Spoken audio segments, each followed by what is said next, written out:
এখানে আমি কতগুলো মশলা পাঁপড় নিয়েছি। আমাদের এদিকে দোকানগুলোতে আমি ছোট ছোট মশলা পাঁপড় পেয়েছি, বড়টা পাইনি। তো মলে গেছিলাম, মলে দেখতে পেলাম বলে নিয়ে এলো। ভাবলাম রেসিপিটা আপনাদের সঙ্গে একটু শেয়ার করি। আমি এর আগেও এটা করেছি, আরেকবার আপনাদের সঙ্গে শেয়ার করছি। এই মশলা পাঁপড়গুলো দিয়েই খেতে ভালো লাগে। আমি এটাকে একটু হালকা জলে ভিজিয়ে নেব, খুবই হালকা, খুব বেশিক্ষণ জলে রাখবো না, একটু শুকিয়ে নেব। তাহলে কী হবে, পাঁপড়গুলো নরম হয়ে যাবে এবং আমি পুর দিতে পারবো। এর ভেতরে আমি আলুর পুর দেব। এইভাবে আমি সমস্ত পাঁপড়টা ভিজিয়ে একটু হাওয়ায় রেখে দেব, যাতে পাঁপড়গুলো নরম হয়ে যায়।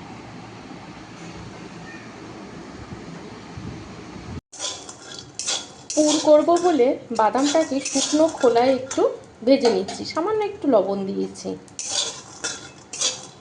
আঁচটা মিডিয়ামে রেখে আমার বাদামটা ভাজা হয়ে গেছে। আঁচটা মিডিয়ামেই রেখেছিলাম। এবার এটাকে নামিয়ে একটু গুঁড়ো করে নেব।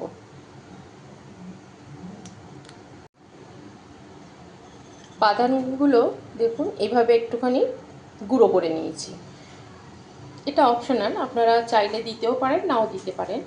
এবার আমি কড়াইতে একটু তেল দিয়ে, তেলটা গরম হয়ে গেছে, এতে অল্প সাদা জিরে আর একটু সর্ষে ফোড়ন দেব।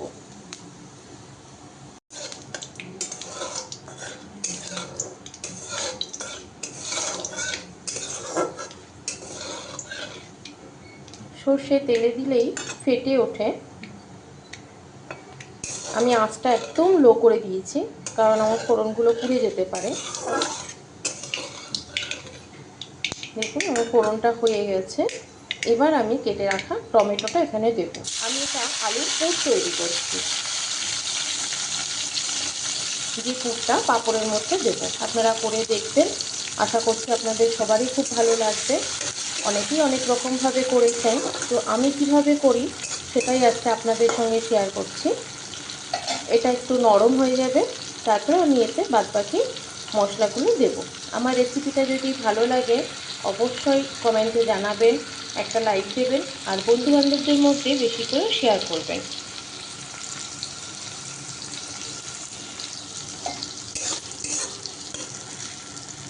দেখুন আমার এটা প্রায় হয়ে আসছে, একটু নরম হয়ে যাক, তারপরে আমি বাকি মশলাগুলো এতে মেশাবো।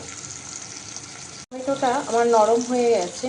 এবার আমি এতে 1 চামচ মতন হলুদ দিয়েছি, খুব বেশি হলুদ দেব না। পরিমাণ মতন একটু লবণ দিয়েছি,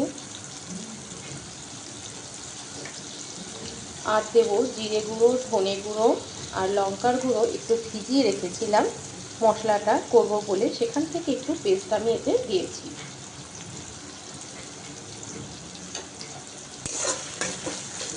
সমস্ত মশলাটা ভালো করে একটু টমেটোর সঙ্গে মিশিয়ে নেব। টমেটোটা আরেকটু নরম হবে।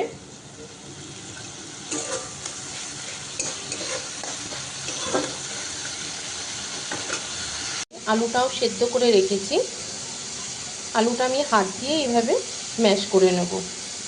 একটু গোটা গোটা থাকতেই পারে, ভালো লাগবে মুখে পড়লে।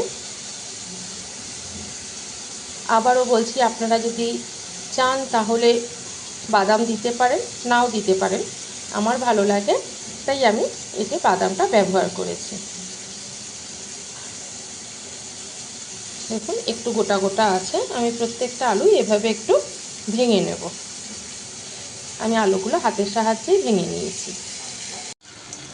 এবার বাদামগুলো এতে দিয়েছি, যতটা পেরেছি খোসা ফেলে দেওয়ার চেষ্টা করেছি। শুকনো খোলায় ভেজে নিলে বাদাম থেকে খুব সহজেই খোসাটা বেরিয়ে যায়।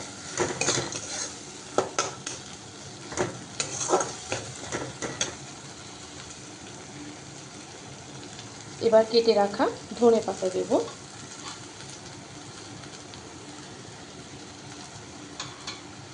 তিনটে কাঁচা লঙ্কাও আমি কেটে রেখেছিলাম, সেখান থেকে একটু টুকরো দিলাম এখানে, কারণ আমার একটু লঙ্কার গুঁড়ো দেওয়া আছে। পুরটা বেশি ঝাল হয়ে গেলে খেতে ভালো লাগবে না।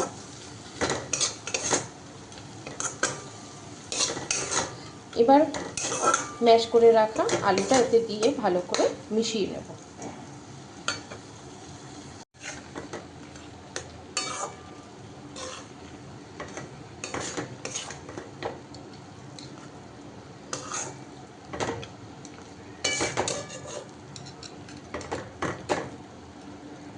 দেখুন আমার পুরটা একদম তৈরি হয়ে গেছে, কড়াই থেকে উঠে আসছে। এবার আমি এটা নামিয়ে নেব।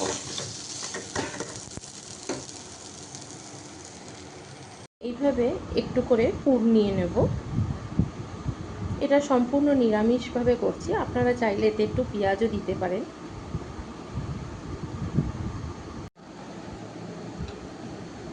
পাঁপড়ের ঠিক মাঝখানে বরাবর দেব।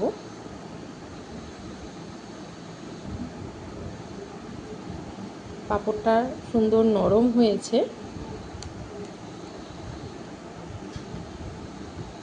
এবার একটু হাত দিয়ে চেপে চেপে এইভাবে ফোল্ড করে দেব।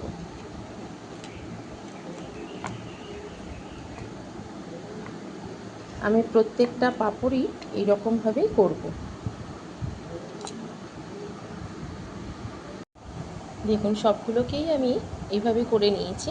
এবার এগুলোকে তেলে ভেজে নেব। তো চলুন তেলে ভেজে নেওয়া যাক। আপনারা সাদা তেল, সরিষার তেল, যে কোনো তেলেই ভাজতে পারেন। তো আমি সাদা তেলেই ভেজে নিচ্ছি। তেলটা আমার গরম হয়ে গেছে। এবার আমি একটা একটা করে পাঁপড়গুলো ভেজে তুলে নেব।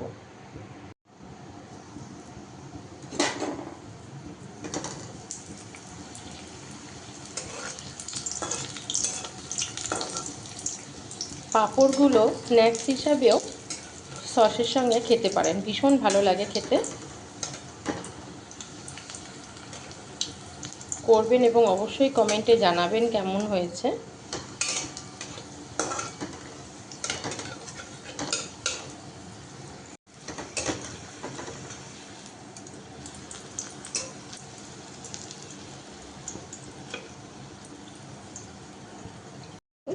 ভাজাটা কীরকম হয়েছে, বেশ কড়কড়ে লাগছে। এবার আমি গ্রেভিটা তৈরি করব। তারপরে একটা একটা করে পাঁপড় গ্রেভিতে দিয়ে দেব।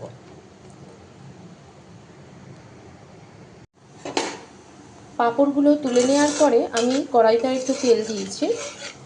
রান্নাটা আমি সরিষার তেলে করব। এতে আমি সাদা জিরে ফোড়ন দিয়েছি, গোটা গরম মশলা দিয়েছি, আর একটা শুকনো লঙ্কা একটু ভেঙে দিয়েছি।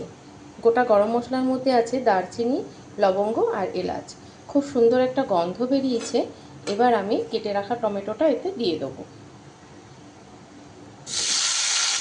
আপনারা চাইলে এতে একটু আলু দিতে পারেন, তো আমি আলু ছাড়াই করব।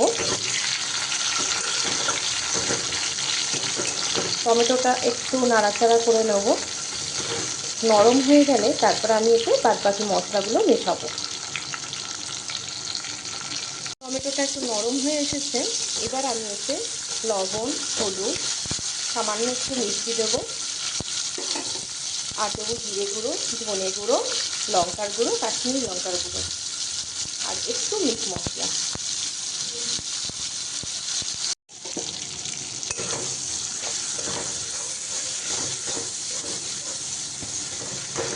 ভালো করে মশলাটা কষিয়ে নেব। যতক্ষণ না টমেটোটা একদম গলে যাচ্ছে এবং মশলা থেকে তেল ছেড়ে আসছে, ততক্ষণ আমি মশলাটা একটু কষাবো।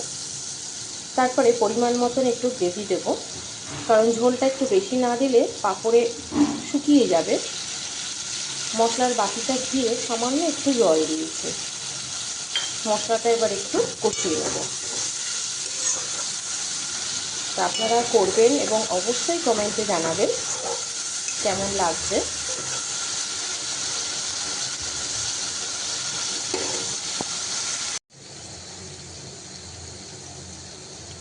দেখুন বেশ সুন্দর পাঁপড়গুলো ভাজা হয়েছে।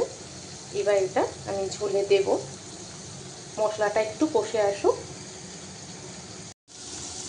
আপনারা যারা দেখছেন তাদেরকে অসংখ্য ধন্যবাদ। যারা চ্যানেলটিকে সাবস্ক্রাইব করেছেন তাদেরকে অসংখ্য ধন্যবাদ। যারা করেননি জানি অবশ্যই করবেন।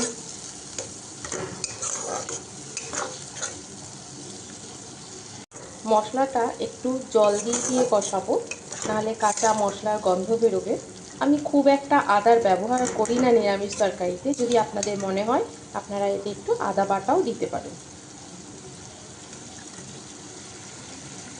আমার মশলাটা ভালো কষে রয়েছে, খুব সুন্দর একটা গন্ধ বেরোচ্ছে।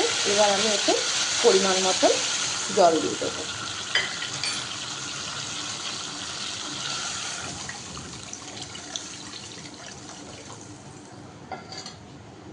আপনারা অবশ্যই বুঝে ব্যবহার করবেন, কারণ আমার পাঁপড়ের পরিমাণটা বেশি আছে,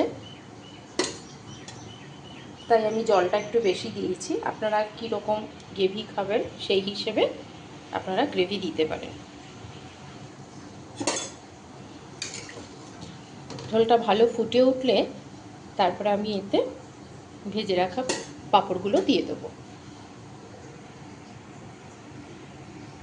ভালো ফুটে গেছে, এবার আমি ভেজে রাখা পুরভরা পাঁপড়গুলো এতে দিয়ে দেবো, দিয়ে একটু ভালো করে ফুটিয়ে নেব।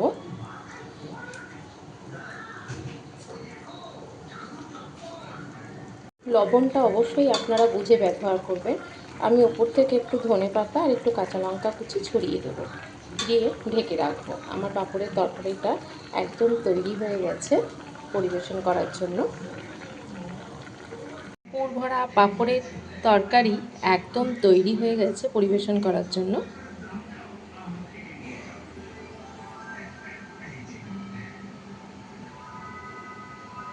সম্পূর্ণ ভিডিওটি দেখার জন্য, এতক্ষণ সাথে থাকার জন্য আপনাদেরকে অসংখ্য ধন্যবাদ।